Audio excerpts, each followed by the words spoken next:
সকালবেলা শুনি আমার ছোট ভাই আমাকে ডাকতেছে, ভাইয়া এই ভাইয়া। আমি বললাম কি হলো, এত সকাল সকাল ডাকতেছিস কেন? সে বলল, ভাইয়া 200টা টাকা দে না। আমি বললাম এই সাত সকালের টাকা দিয়ে কি করবি? সে বলল দে না ভাইয়া, দরকার আছে। আমি বললাম আগে বল কি দরকার, তারপর দিব।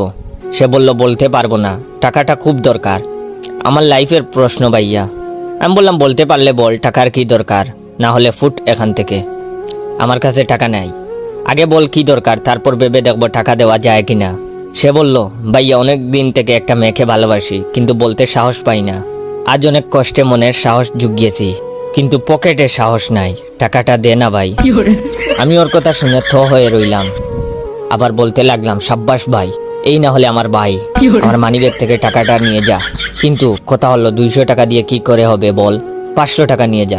সে বলল না ভাইয়া 200 টাকা দিয়েই হবে, 3টা গোলাপ 150 টাকা আর একটা ডেইরি মিল্ক 10 টাকা হয়ে যাবে ভাই। আমি বললাম আচ্ছা, আমার নতুন জুতাটা নিয়ে যা ভাই, দেখতে ভালো লাগবে। আর শুন, যদি প্রপোজ করার পর রাজি না হয় তাহলে কোনো কথা নাই, উদুম কেলানো শুরু করবি। সে বলল দোয়া করবেন ভাই, যেন সফল হয়ে বাড়ি ফিরতে পারি। আমি বললাম বেস্ট অফ লাক ভাই। সে বলল থ্যাংক ইউ ভাই, আসি তাহলে। আমি বললাম ওকে ভাই যা। ছোট ভাইকে বিদায় দিয়ে ঘুম থেকে উঠলাম। যাই হোক, এবার ফ্রেশ হয়ে আসি গিয়ে। আপনাদের তো পরিচয়টাই দেওয়া হলো না।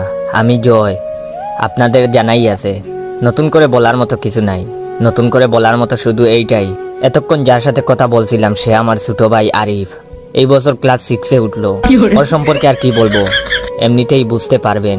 যাই হোক, গল্পে ফেরা যাক। আমি ফ্রেশ হয়ে হালকা একটা নাস্তা করে বাড়ি থেকে বেরিয়ে পড়লাম। একটা চায়ের দোকানে বসে আপন মনে সিগারেট ফুঁকতেছি। এর মাঝেই হঠাৎ মোবাইলের রিংটোন বাজতে লাগলো। মনে মনে কোন শালায় বিরক্ত করলো বলে তার 14 গোষ্ঠী উদ্ধার করতে লাগলাম। মোবাইলটা বের করতে স্তব্ধ হয়ে